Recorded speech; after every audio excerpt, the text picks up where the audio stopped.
So, hi guys, this is Neelika, and I'm here with my co founder, Sagar, and we have an organization named Chitta, which is a mental health organization.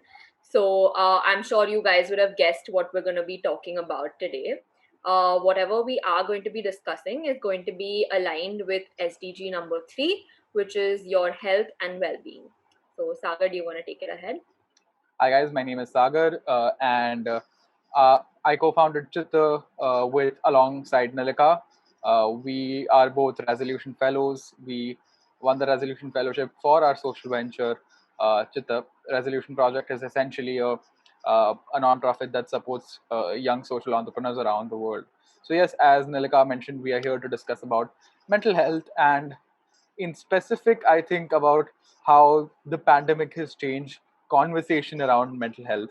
So, to start off with, when we started Chitta as well, we started Chitta in February last year, and in March, as we all know, the pandemic hit us, and we had to shift our operations online as well, and we saw a huge uptick in the number of people trying to seek help in the pandemic, especially because they were confined to their homes and social interaction was limited.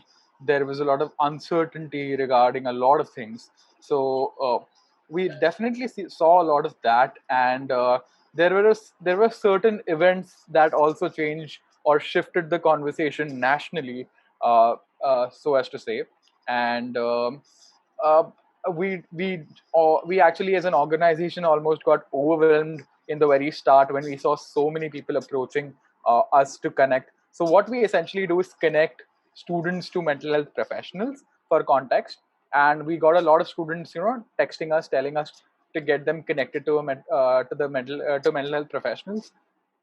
And we saw a lot of mental health professionals starting to do this pro bono as well because of the situation, given situation. And yeah, and we also narrowed down on topics uh, students really wanted us to talk about, like relationships. The relationships got impacted adversely because virtually everybody went into a long distance relationship for 6 7 months, which was uncertain that time. Like, people didn't know how long they couldn't meet their loved ones, And I think which it's was. not just, like the romantic relationship. Something that we also realized was that, when you're confined within your homes, if someone's not comfortable, with their parents or, the cases of domestic abuse and also, that entire toxic environment with respect to your family as well becomes really difficult. And I think, as Sagar was mentioning, because of the pandemic, a lot of these, topics which we wouldn't be discussing came up. For example, Sagar and I, we both are batch of 2020 graduates, and a lot of uncertainty followed because a lot of students were supposed to go abroad, and some of them had jobs, and then some offers were actually revoked. So, like, what do you do with all these months where you're locked in? Because you don't see the end of the tunnel. You don't know. Some people were like, it'll get better in a few months. Some people were like, it's gonna take a year. And there's this, entire thing where there are our juniors who were trying to cope with exam anxiety issues because everything shifted online. They couldn't meet their friends as well, and it was all very overwhelming to have boards and all of that happening as well. And when we started the when we started our organization, we essentially wanted to kind of destigmatize the conversation around mental health. But by the time we reached the pandemic, it was more of just helping them cope with the pandemic. Like, everybody, kind of generally accepted that mental health is a major issue because almost everybody in the world felt the brunt of the pandemic in some way or in some capacity. So our conversation also shifted from trying to destigmatize mental health to actually trying to help them cope with the pandemic with topics like productivity, relationships, the uncertainty that Nalika rightly pointed out, and any and everything that students and young individuals faced. And we are of the opinion that young individuals had it the worst because uh, it's kind of the prime of your life, and where you're in the prime. And as Nilika rightly pointed out, batch of 2020 had major uncertainties, and nobody was essentially prepared to deal with something like this. And Nilika, can you shed some light upon like how things got bad, especially for women during the pandemic? Because I feel there's a angle there as well, especially when it comes to, we saw a lot of domestic violence case increasing. And so yeah, I'd like you to shed some light on that as well. Yeah, so I think, as you mentioned, Sagar, that the cases of domestic violence increased. And, for some reason, it's like women are already, confined. And then if you have something like a pandemic where suppose there are people from the lower strata, where the women are the ones who actually go and they help out with the household chores, like, the ones who, like, the construction workers. And I'm talking about that strata. So like the moment they stop earning, most of them complain that their husbands usually don't do anything. It's just them who, the onus of earning lies upon them. And when these guys, they're all like getting drunk at home and beating up their wives, and I had all these stories that would come up, and it's really heartbreaking. And I think not Right. just women, Sagar and I, we actually through Chitta, we ran a campaign for the LGBTQIA plus community. And we really tried to understand that how these people were also coping. So that's when we realized that when you yourself are uh, uncertain about your where you come from, your identity, and then a pandemic hits you, it's like an identity crisis altogether. And as we mentioned that when you have a family where you've not come out to your family in the open, like people when they wanted to seek therapy, online therapy for them becomes difficult because they don't have that privacy, right, to talk about their feelings, because there's always someone at home and they can't go. So like that became a barrier for them. And yeah, Sagar, I think Yeah, I mean, and I think the angle with women was also that now that everybody was at home, there was an underlying you would kind of believe that the work gets split at home, like the domestic chores and everything gets split. But sometimes where patriarchy sets in, like people, the male members don't help the female members at all. And when everybody are at home uh, for forever, it gets really difficult. And we saw a lot of uptick in the general number of the suicide numbers that happened during the pandemic as well, with people who were just generally not able to cope with the fact that we were in a pandemic. And coming back to Mumbai in specific, and for the smaller cities as well, people with smaller homes, I think, had it the worst, because you have a family of 6 7 cooped up in a very small area, and you're said you're not supposed to go out of go out of your house, because it's become almost criminal to get out of their house during the lockdown. So it was a very scary situation for all of them, and those don't get addressed because mental health for them is a privilege. For us who are lucky enough to have enough space for ourselves, things were when things were so difficult for us, I can only imagine the kind of difficulties they faced. And to be fair, I think all governments and governmental bodies did try to kind of come up with help them helpline. out, Yeah. come up with helplines that can cope with these people. But there wasn't enough time for these people to digest the fact that they can talk to somebody else about their problems for emotional support, because that's such a alien concept for them altogether. But the fact that the government did address it and did create a helpline in itself is a huge plus in the conversation itself. I am Yeah, hoping I the think. Hmm. momentum that we gained during the pandemic around the conversation is sustained even once we are behind this pandemic, and our lives go back to normal, whatever that is now. Yeah, I think, adding on to what Sagar mentioned, the silver lining, I would say that, that the thing that came out because of the pandemic was that there's a lot of more attention that mental health is getting as a topic in itself. and a lot of the older generations, like, who would have not given it as much importance, now that it started coming in the news. All of our parents also started taking interest in, like, what is mental health, like, after they saw all these helplines coming out, and people seeking therapy. And now I think people, their inhibitions about online therapy have also decreased, because now they're more open to the idea. So I think always, like, itself is also very supportive of each other. Like, we've received massive support from everyone. And the moment we were like, we have students who'd want to come, and they need therapy, there were mental health professionals who were ready to reduce their fee, and, like, they were available at any time, and they were very open and welcoming that way. So I think it was also taking a toll on these professionals, because the number of people approaching them for therapy was increasing. And, like, I think that's also something that we can shed light upon, because, yeah, like, Sagar, do you want Right, to? right. Yeah. Yeah.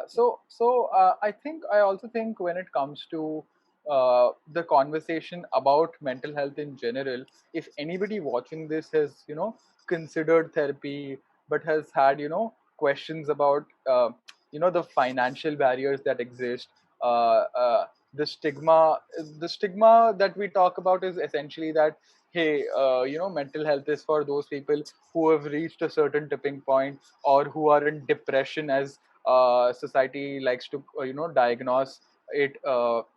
I think there is where I want to shed light by telling you that there is no right or wrong time for therapy.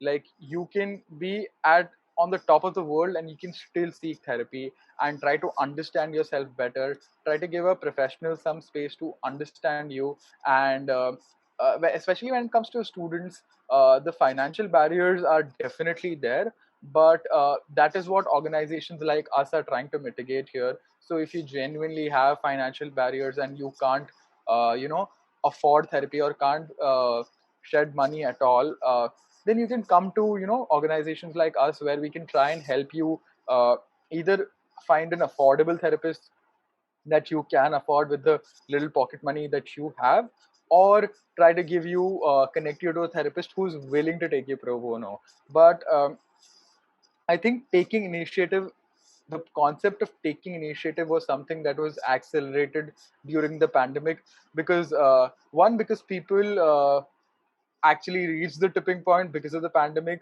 Second, people couldn't talk to a lot of friends, or even with the Zoom meetings happening, or virtual meetings for that matter, it really can't replicate the same feeling that you get when you meet somebody in person. So Yeah. it took a I while think for everybody to everyone adjust to that needed, as well. yeah, I think everyone also needed someone for them to, so that they could vent out to, because you're not able to meet your friends, you're stuck at home, you have, like, a lot of frustration piling up, right? So I think what we also did with our organization was that we reached out to the global community, like all our friends that, we'd made across the globe. And we started this thing called the One Family Project, where we were trying to understand that, what was the situation with these guys who were a part of different countries, like, how were they coping with the pandemic. And we came up with, like, a video where we were trying to instill confidence in people that you're not alone, and that everyone is in this together, and we will get through this together. So I think that is something that was really beautiful, that we were Right. all one family. Yeah, and I think also in general about productivity in general also took a hit because you were cooped up at home. And when you saw a lot of people making banana bread, dalgona coffee, and being just super active on Instagram because they were trying to find an escape, you and you simply couldn't even get off bed. You felt extremely guilty in your coping mechanisms with the pandemic, which is something I personally also went through, and I'm sure a lot of you did as well. And that is why we kind of wanted to address that as well, and tell you guys that this is a pandemic and not your summer holidays. These are not conventionally the same holidays that you have. So it's not just you taking off and sitting at home. There is a global pandemic out there, so it is okay if you can't be as productive as everybody's showing on social media. Social media is, again, I think social media in itself sometimes can adversely affect mental health, because it more or less becomes a competition where everybody is trying to compete with each other of how happening our lives are. But we often forget the fact that social media is where we put the best version of ourselves, and you're not seeing the complete picture on social media. There are things that are happening in the background, and things might not seem as rosy as they seem on social media. So I think that those are few things that we'd like to bring to light. So so if you ever have uh, adversely been affected because you've seen your friends sharing things that they're doing, and you feel completely useless, which is completely normal. And you just need to know everybody has their own pace. And before instead of me telling this, I think a professional telling this would be much better. So if any, again, I'm just reiterating this because even if one person who watches this video decides to go to therapy, that's job well done for the both of us here. So if you ever do want to consider therapy, just reach out to us on our social media handles. I'm sure it'll be somewhere in the captions or somewhere. And Nilika, do you want to Yeah. kind of wrap up? Yeah. So since Sagar's already mentioned about social media, I think I just wanted to add another point where, what we tried to do with our social media was, initially we wanted to do all these offline workshops. But because of the pandemic, we weren't able to. So what we decided to do was, let's do these activities, let's get people involved and, let them feel that, there is a support system and there are ways to, unwind. So what we did was we, curated a Spotify playlist where, we called it the feeling good playlist where you everyone put their music of something that makes them feel happy, and then we crowdsourced it and we made an album out of it. So we used music to help people feel better. Then we delved into art. So when you think of therapy, it's not just a conventional form of therapy where you have to go for a session and speak face to face with a professional. Sometimes things like art, like just we called it the self expression and isolation campaign, where we came up with small activities called the travel collage, where people would make a collage of the out of all the places they've been in.